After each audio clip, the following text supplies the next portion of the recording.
Political participation to me is just literally getting racked up over some kind of issue. But how it looks in action is so different for different people. For some people, it looks like leading a hikoi to Parliament, you know, and for other people, it might look like signing the petition. For others, it might look like looking into an issue.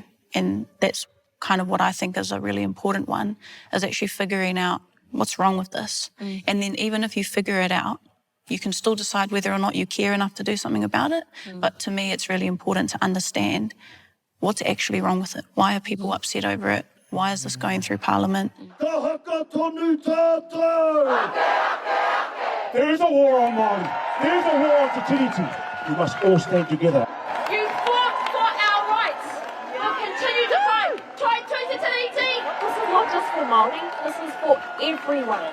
And if you understand it and then you still go, I still don't care enough to do something, that's all good to me. I'm like, that's all right, because not everyone gets racked up over every issue. It comes down to whether or not we as a country believe that people should be protected or whether individual rights should be protected more. And that's kind of where a lot of the political clashes come from, is those two whakaaro. That's crazy.